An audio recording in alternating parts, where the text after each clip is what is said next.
Flank himself. I mean, you know. It's better like this, man. Yeah, better like that. Nice. Right. So, Yeah, no. welcome. But it's funny with the chat. We just after how many years we just caught up and with the chat, but we never video call. That's true. It's been forever, man. Yeah. I'm trying to remember when we saw like face to face. I think it was in Abuja or was it Benin? I think it was Benin. So I came to Benin. Or was it Lagos? No, I think it was Benin. I think there was a time when you were trying to get your transcript or something. Okay. Yes. I remember. Oh, that was I think that was 2015 or 2014. Yeah. That was the time. That was the last time we saw. Time flies though. So after then, you don't marry, you don't born, you don't transport yourself from Nigeria. Yeah, so. But actually, yeah.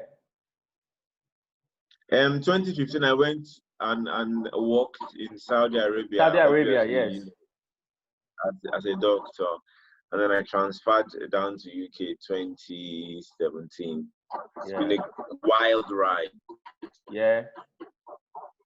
But before we continue, I'll just say a quick introduction. Just let's know you, what you do, where you're from. Yeah. Okay. So my name is Ovie Ikogho. I am a doctor now working with the NHS in England. I'm from Nigeria originally. Born in Benin City, grew up around, wonderful childhood friends like you. Yeah. I won't go into the adventures or misadventures of back in the day. Of Benin City. Yes, B-side, yeah. So grew up, studied medicine in Nigeria, graduated, worked there for a while, met my beautiful wife. Somehow she agreed to come with me on this wild ride, and so we're here now. Okay, before we go into the wideness of the ride, before we even go into like current state, like what we're living right now, you're in the UK, I'm in Ghana, but we are sharing like a very similar experience, and everybody around the world is going through this moment. And this is the reason why I said, you know what, I'm going to start this conference call and just see how conversations, because I run a platform that documents Black realities. But personally, I just feel like conversations like this are important. There are people stuck at home, anxiety, fear, and all of those stuff. And the more people see people like us just having conversations and explaining and sharing how we are navigating our space internally, the more people might be more comfortable, with what is happening. But before we say this, I just wanted to say it's scary and it's also very fulfilling and inspiring to see you achieve set goals and set dreams, because I remember when everybody said, okay, just do another thing. I know, doctor, I'm going to become a medical doctor. And you did that. And I also remember when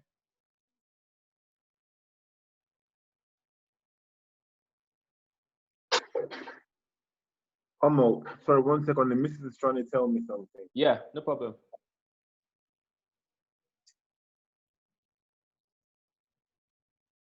Oh, 1 second. Sorry. No problem.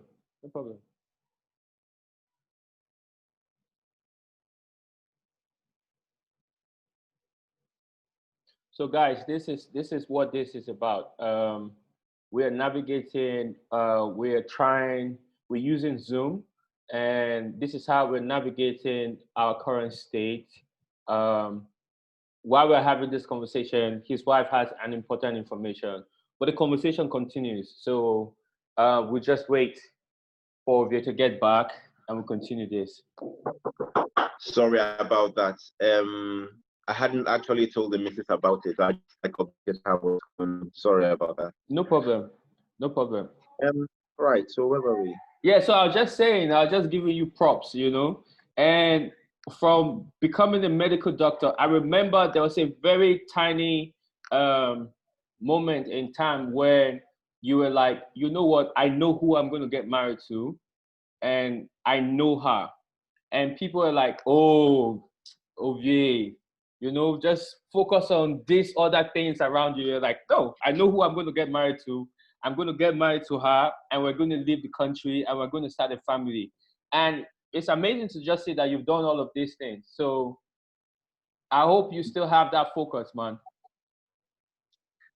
Well, thank you for all the props. It seems out of this world is sharing it's coming from someone else. But I would say life is about setting goals and doing all that you can to achieve it. If you ask me, have I achieved all my goals? Certainly not, because we all need to continue growing. We all need to have something to walk towards to and look towards to, if you know what I mean. So it's an endless process, growth. Yeah. Yeah. And so yes, I'm happy with the things I've achieved. A lot of them with the help of my wife, a lot of them with the help of my parents, and it just goes to buttress the fact that we are not island, and we are all at some point going to need people around us to help give us that push, that nudge. Yeah. And well, coming back to the reality of what's going on today with the global COVID-19 pandemic, Yeah. it's forcing us to live secluded lives. It is for the greater good, and that is an undeniable fact. We've got to stay at home. We've got to sort of self-isolate, and if you have symptoms, you should not be going out full stop. But that has its toll on a lot of us, because some people are naturally outgoing people. They like to go out, they like to mingle, meet people, and have conversations.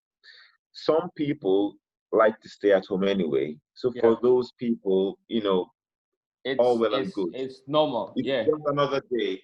It's just a Sunday to them. Yeah. But for some people, it is quite difficult, and that's totally understandable. What do you do when you're faced with this type of thing? You look in the news, and all you see are the number of infected, the number of dead. You see hospitals reaching the brink of their capacity. And I am talking about in places with advanced healthcare systems. Yeah. It's been overrun. It's been crushed. You see people, you see government making hospitals in large spaces just to contain this pandemic. It is frightening to see that. And when you are from a society or a government that's seemingly more unprepared than others, it does beg the question. You start to say, ooh, how does Africa cope with this? So just to enter into that, I kind of feel like with the information going around and the news coming out of the continent, Ghana, Nigeria, Rwanda, Kenya, you can actually see that some countries in the continent are actually reacting even way faster, more focused than a lot of the European countries, because this virus now has been going on for, let's say, since December or so. You know, like Rwanda shut down their country like way before anybody. Kenya shut down their country. I just saw photos from Nigeria where they're turning the national stadiums into quarantine centers and everything. And even Ghana was shutting down the country. They shut down the country some days ago, but they're doing an internal lockdown from today where they're locking down, they're turning the cities into like smaller boroughs, and locking it down so that people can't go far into town. So it's kind of interesting to see how our government, you know, are adjusting. But I would say, just speaking with Billy, my partner, I think when you look at the methods that the countries within the continents are using, it reminds you of the military regime. You can see that they know how to shut the country down, and something that used to be a negative is now a positive in situations like this. But I don't want us to talk about the virus too much. What I want to discuss is how you you are a doctor, you are married, you have a partner, you have a wife, and you have a child. How are you guys? Are you still going out and giving out service as a doctor? That's the first thing I want to ask.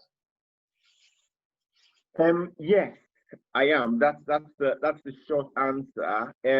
But I'd like to just give my opinion on a few things that you said earlier on Yes. about the situation in Africa Yes. before I talk about my personal circumstance. You mentioned, and I totally agree with you, about the swift response to shut things down.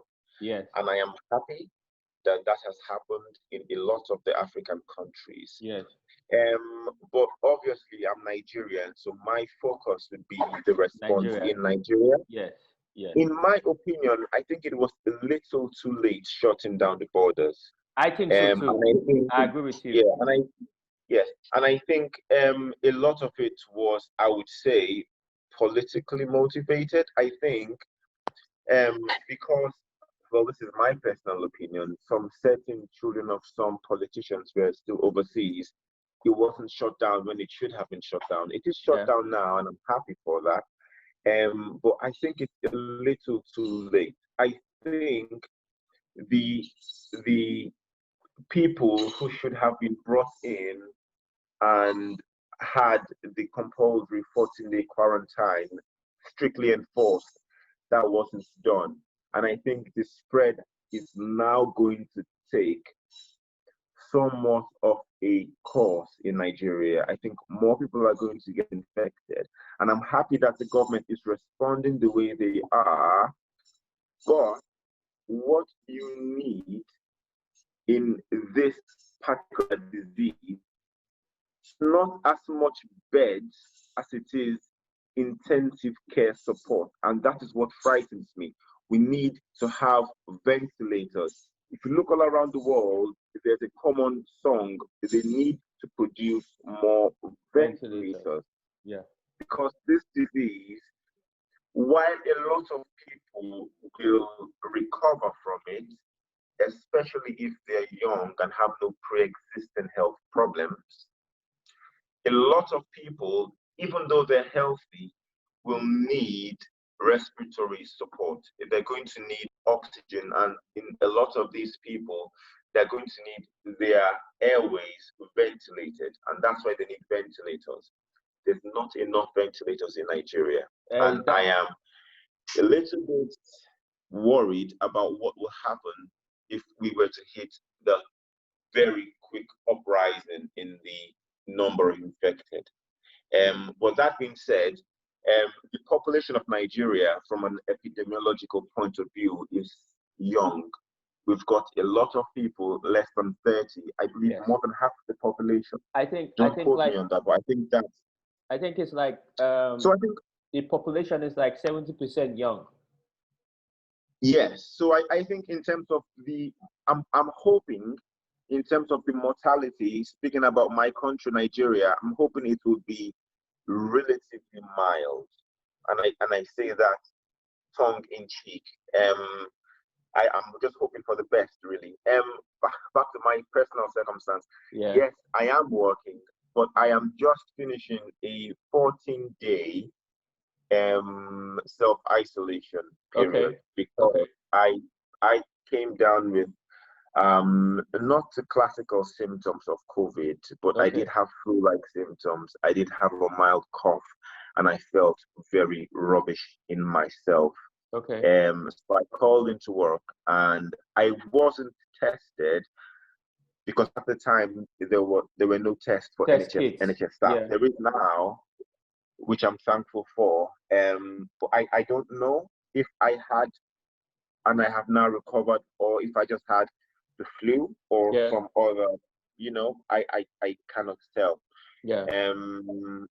My wife went through a brief phase where she had similar symptoms to me, and my son had a snuffly nose, and he wasn't a lot at some point. We've all come through that, and it is a frightening thought to think that if it was indeed this virus that I have come home and self-isolated, but inadvertently passed that on to the family. Your family. Yeah, and thankfully we're all young, and if it were, well, I think we've come to the worst of it. But what if, say, my parents were here with me? What Yeah. then would be the outcome? I'm self-isolating and inadvertently passing it on to people in my family who could be at risk. Yeah. That's the question, and there's a lot of healthcare professionals, a lot of people on the front line all around the world who have got vulnerable people living with them. And they go out every day to fight this virus, to help people who are really sick, who need this help. But inadvertently, they are exposing themselves to the risk. Yeah. And they go home to the people that they love the most and pass that risk on to them. So it's a difficult time for everyone in the world, but I think there's a particular emphasis on people who go out of their way to treat people and expose themselves, and by extension to the people in their family circle. Yeah. And I think that's a conversation that needs to be had. And Yeah. I'm happy that there's protective measures in place. So that was what I was going For to ask you. So now that you are going back there, what are the protective measures? okay. Um, so for me personally, I've had this conversation with the missus on what we can do in our household to limit any further risk. And if there's anyone listening out there, this might be a good idea in their households too, if they're not already doing it. Okay. So our first agreement was anything I wear to work, the minute I get into the building at work, I change into hospital scrubs. Okay. Okay. So it And I means put my that clothes away your clothes safely. are away and safe. My clothes do not come in contact with any patients, full stop. That was Okay. our first agreement. Okay. Second thing that we agreed on was I wear my full protective gear like I'm supposed to anyway. Yes. And I'll go according to the guidelines in the hospital. Yeah. But on closing from work, on changing back into my normal clothes, I will first take a shower with the hospital facilities. Yeah. And then I'll change into my normal regular clothes, Clothes. and I'm out the door, no interacting with anyone, straight Yeah. out the door, straight into my car, Car. straight home. And then I'll take a wash, I'll have a bath and discard those clothes. So I think that will limit the risk, any further risks for the family. Yeah. And that's what we've agreed on. And it will take a little bit more effort on my part, but I'm happy to do that.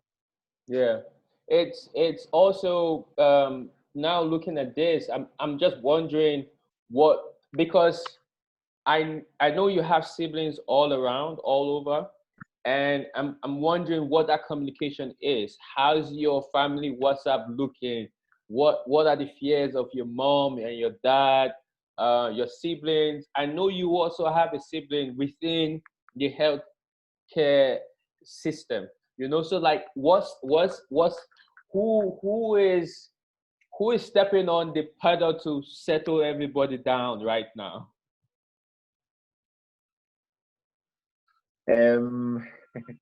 Okay. So I've got two brothers and one sister, and we are scattered across the continents of the world at the minute. And well, I've got my sister with me in the UK. She's also on the front line. Yes. And I called her the other day just to check up on her, see how she is, you know, and how things are in her hospital. Yeah. And she had her reassurances and she had her concerns as well. But the people I was most worried about is simply because due to their age, they're in the at-risk group were my parents. Your parents, so, yes. The first thing I advised was to stock up on food. Yes. Stock up on things that you will need if you were to remain at home. Because I think there will be a point in virtually every country where there will be a lockdown. Yes. Yes. And the protective measures in terms of food security is not going to be the same in point A as it will be in point B. Yeah. So I know now in Nigeria they are shutting down the market, which is a bit worrisome. Because where are people going to get their food from? Yeah. Nigeria is, a lot of people go to the markets, not supermarkets, not the malls. Yeah. They go to the markets to get their food. Yes. And it is difficult. The market is, if you are knowledgeable about Nigerian markets, it is a crowded place. Yes. You cannot social distance in a market. Yes. So it is a difficult question what to do. So that, right, I'm getting information from Lagos that what they're doing in Lagos is they're shutting down the traditional markets, and they're setting up pop-up markets they're setting up pop-up markets in like secondary schools, like wide, where you can space people out. Yes. Oh, that's fantastic. That's what I just heard that they're doing in Lagos. You know, I think Lagos had just decided to take this up notch, and I also heard that they're spraying Lagos.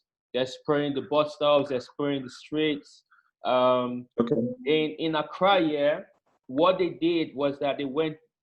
They're still doing this, but they're going market to market, and they're spraying the entire market, and they're going to change the market dates. So maybe from upper week, they say every Monday, you know, you can shop, and they lock it again for another week or two. Yeah. And what they're doing now is, right now, I'm in an area called Adenta Dodua. And I can move around, but I can't go out.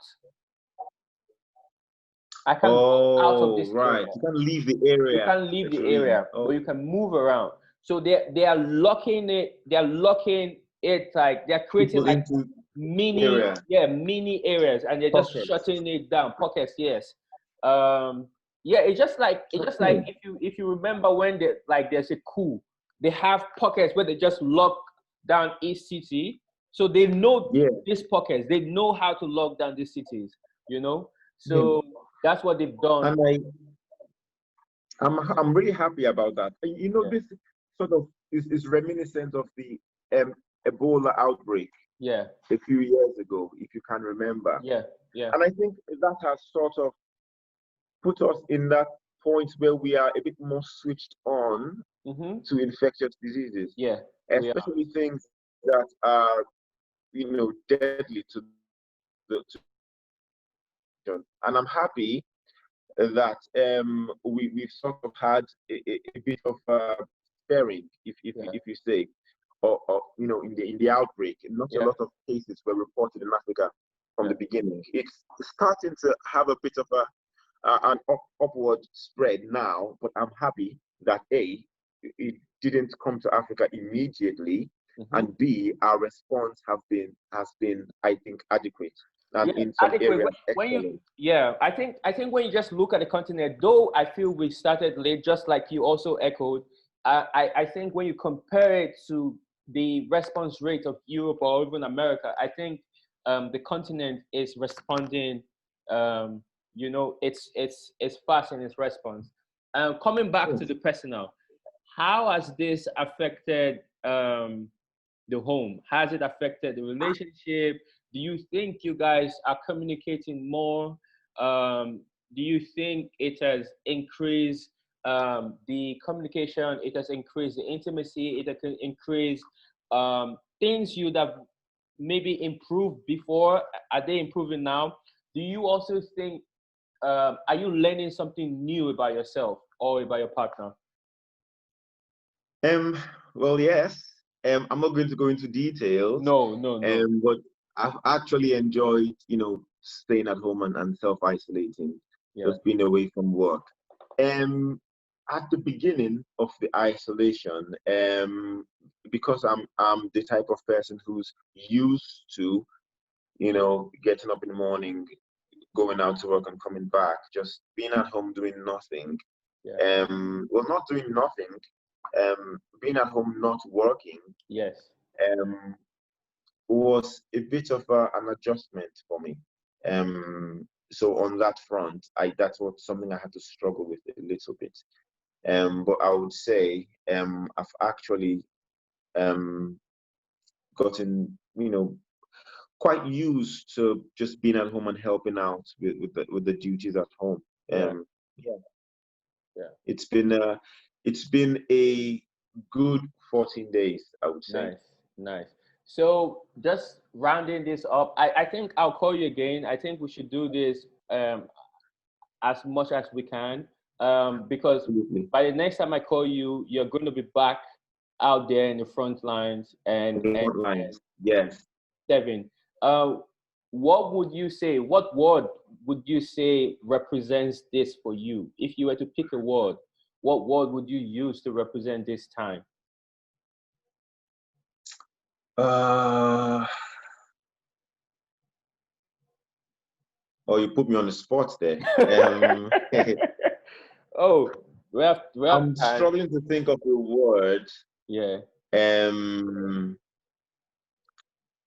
That. Well, I can think of a phrase. Okay. Yeah. And that's stiff upper lip. That's a common word attributed to the British. And that basically is just getting on with it in the face of adversity. Just getting up in the morning and doing all you can to protect yourself, to protect those around you, and to protect the community at large. And scientifically, it has been proven from an epidemiological point of view. The experts say that what we can do as people to protect ourselves is frequent hand washing, social hand washing, and staying at home. Because some people may get the virus and be completely symptom-free. Yes. Some people might have mild symptoms. Some people might have really serious symptoms, and some people might die. And you really cannot. You can check. You can identify people at risk. Yeah. But there are people all around the world, less than 40, less than 50, who have died. Yeah. From COVID-19. Yeah. What you can do as a person, as a family, as a group, is to just obey the guidelines in your local area. And that's all I can advise at the minute. It's just stay at home, wash your hands, and let the government, let the society handle this the way that they're trained to. Yeah, and on that note, I would like to say, Ovie, thank you very much. And I hope we continue. We'll continue by chatting, but go out there, sending you a lot of good energy, a lot of love as you go back there. And thank you for your service. Thank you very much. Thank you, Omonblanks. Appreciate the call.